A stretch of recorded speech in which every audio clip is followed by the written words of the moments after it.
Hey Olive, Arlo, and Frank. Raspy voice Grandpa coming to you from the living room in Jack's Beach. We just had some torrential rain come through, so we might get more rain. We might hear some thunder out there. Anyway, we're doing more of the special limited edition Tales from Grimm classic collection of favorite tales from Grimm. And there's bunches, hundreds of Grimm fairy tales. So, today we're going to do the Golden Goose. And so this story here, or this picture here, you see everybody waving goodbye to the youngest brother. And we'll see what that has to do with anything in a minute. The Golden Goose. Once in a distant land, there lived a man who had 3 sons. The youngest was named Dullhead, because he was considered very dull and stupid. That's not nice at all, is it? Everyone, even his family, laughed at him and teased him and treated him unkindly. Poor Dullhead. But in these kind of stories, Dullhead winds up getting over on everybody. That being said, don't be a dullhead. One day, the eldest son of the family had to go into the forest to cut wood. Before he left, his mother packed some rich cake and fine wine in a basket for him to take as refreshment. He had not traveled far when he met a little old gray-haired man. "Good day," said the old man. "Top of the morning to you." No, that's not what he said. "Good day," said the old man. "I am thirsty and hungry. Would you please share a little of your wood with me?" The eldest son replied, "If I give you some of my cake and fine wine, there will be less for me when I am hungry and thirsty. I'm clever enough to know this. Go away and leave me alone." And with that, the boy turned and continued his journey into the forest. Not long after the eldest son had started cutting wood, his axe slipped, and he cut his arm badly. So serious was the wound that he was forced to leave his chopping and go home to have his arm bound up.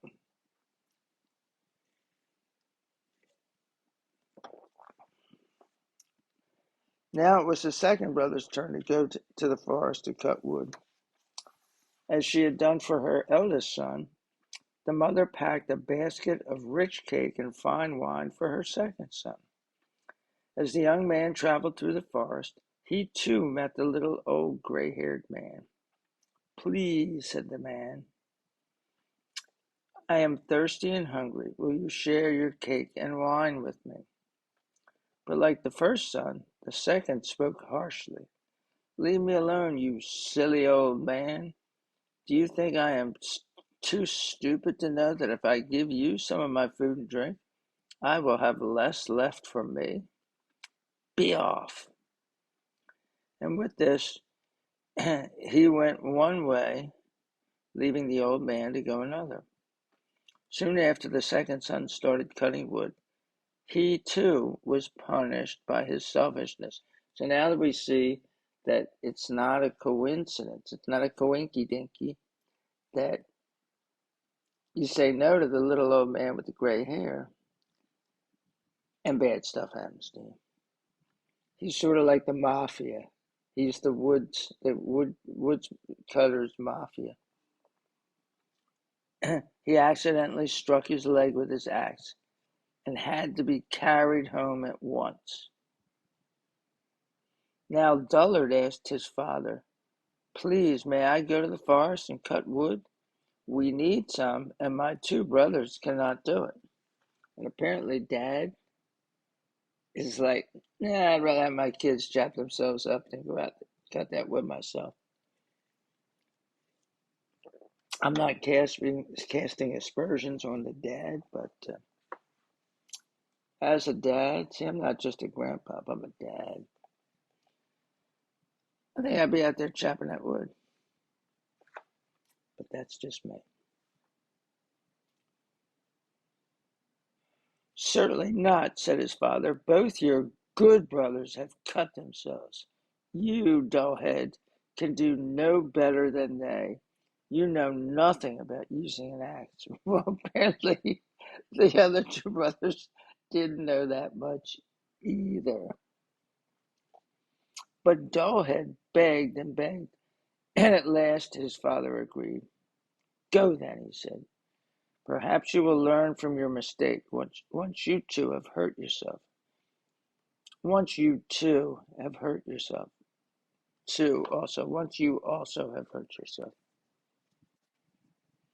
This time the mother packed only an old piece of cake baked into the cinders and a bottle of sour beer in the basket that she handed to Dullhead. So he didn't get the fine wine and the whatever kind of cake it was. When Dullhead arrived in the forest, he too met the little gray-haired man. Please, said the man, share some of your cake and your drink. I am thirsty and hungry. Dullhead replied, I have only stale cinder cake and sour beer. It is not much, but I will gladly share with you. And so here's the next picture. And there's Dullhead with his sour beer and cinder cake. Sounds horrible. I'm not a big sour beer fan. I tried to become one, but I'm not. So they sat down together to share what little food that they had. But when Dullhead unwrapped his old cake, he found it had magically turned to fresh, rich cake, and that the sour beer had turned to fine wine. When they had finished eating, the old man said cheerfully, You have been kind to share what you had with me. For this, I will bring you luck. Over there is an old tree. If you cut it down, you will find something magical hidden at its roots. Then the old man disappeared among the trees. So I wonder what the magical thing is.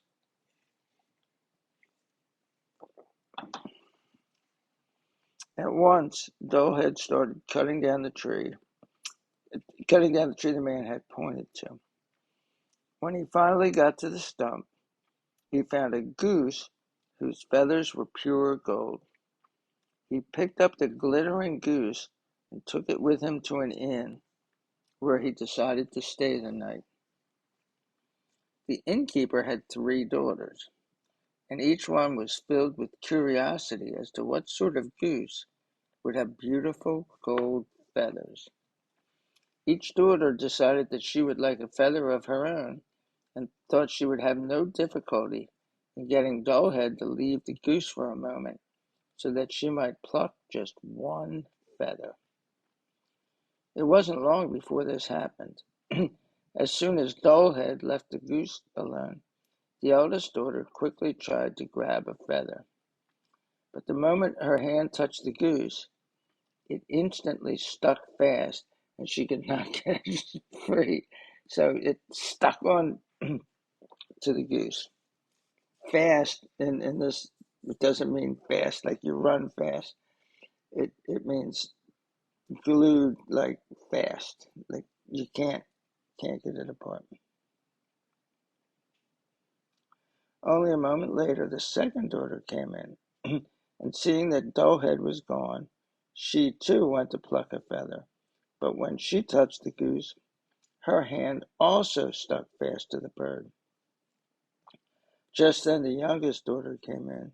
As she came near the goose, the 2 older sisters cried, Stay away, stay away, don't touch the goose. But the youngest sister ignored them. She wanted her chance to get a feather, so she too stuck fast to the goose. The three young women pulled this way and that to get free, but nothing worked, and they unhappily spent the night stuck to the golden goose. The next morning, Dullhead set off with his goose, not worrying about the fact that there were three young maidens attached to it. No, it wasn't. That is because I was like, well, what happened to the daughters? The next morning, Dullhead set off with his goose, not worrying about the three sisters who were still attached to it. Dullhead walked with his goose tucked carefully under his arm, and the sisters trailed along behind him. The group had not gone far when they met a parson. It's like a preacher man, a minister. For shame, he said, 3 girls running after a boy. This is not right. Leave the boy alone. But no sooner had the parson tried to pull the girls away than he too became stuck and had to run along with them.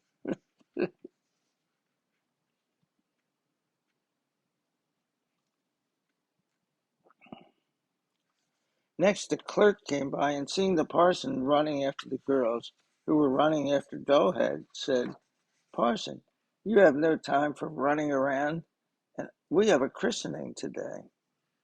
But as the clerk reached out to pull the parson away, he too became stuck. So they're not getting stuck to the goose anymore. If you touch somebody who's stuck to the goose, you get stuck to them. And I'll show you that in a second. Actually, I'll show it to you now. So here's the whole scenario here. See all the people over there on the other side there? They're stuck to each other, and then these people are going like, whoa, look at that. Because that's what people say when they see people stuck together.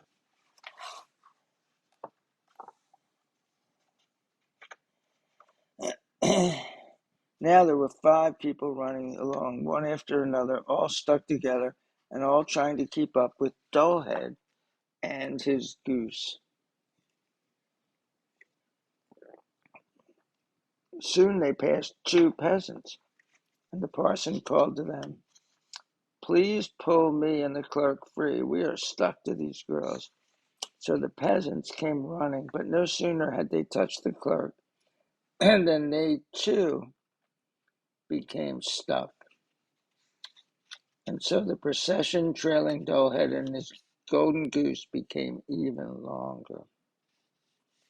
Before long, this procession arrived in a town where there lived a king with a daughter so serious that no one had ever been able to make her laugh. No one could even make her smile.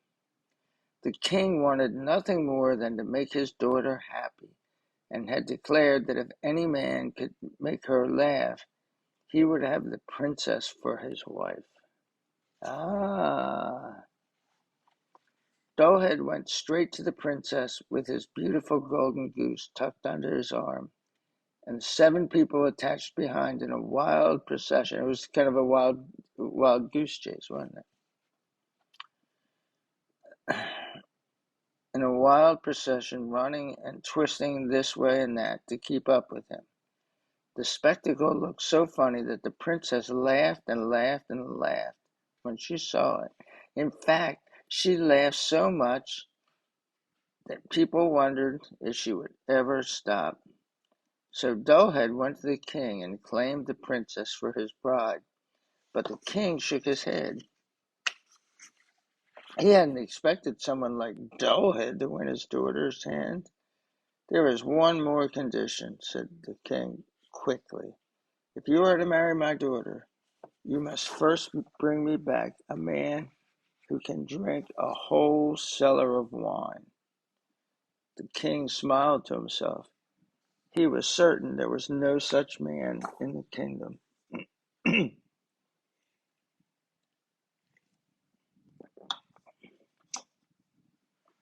Dull had remembered the little old gray-haired man who had helped him before, and he went back to the woods to find him. But sitting on the stump of the tree that Dullhead had cut down sat another man. He looked very sad. "Why do you look so unhappy?" asked Dullhead.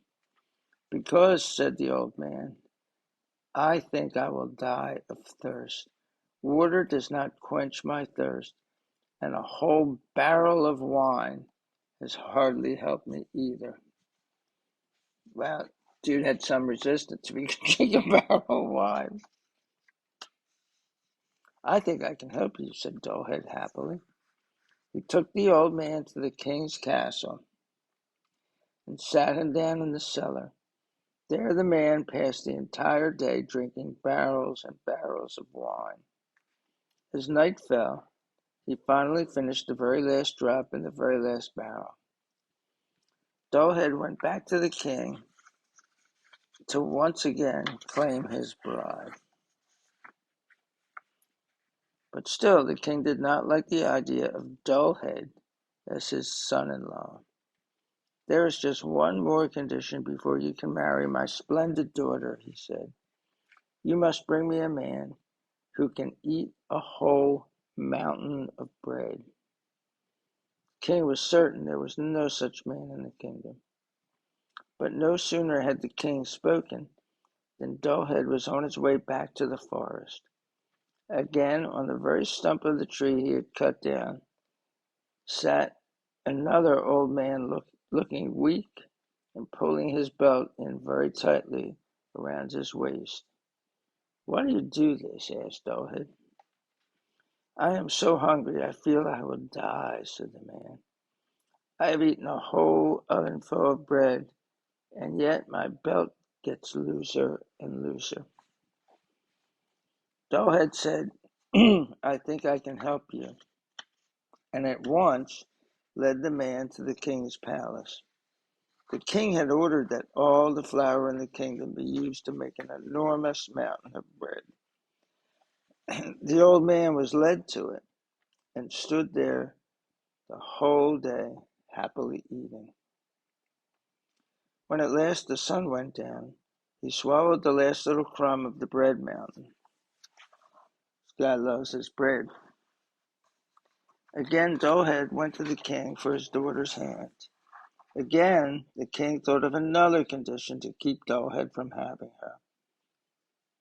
"This time, I want a ship that can sail on land or on water," he said. "If you can satisfy this last condition, you will marry my daughter." He probably gets to marry the daughter, but I would go like, "Hey, king, why do you keep moving the goalpost?" Excuse me. So off went Dullhead to the forest and found the little old gray-haired man who had helped him when he first went to chop wood. The man said, "I have done many things for you, and I will give you the ship you now want, all because you were thoughtful and generous and happy to share the little you had with a poor old man." And without another word, the little old man gave Dullhead the ship and then disappeared. So Dullhead took it to the king, and without further delay, the king gave Dullhead his daughter. Dullhead and the princess had a magnificent wedding, and the whole kingdom rejoiced. People now knew that Dullhead wasn't stupid at all, but was smart and good and kind. Never again was he called Dullhead. And after the king died, he became king, and the princess became queen. They lived long and happily, and ruled over their kingdom wisely and kindly. Of course, the splendid Golden Goose lived with them always. And here's they lived happily ever after with their Golden Goose.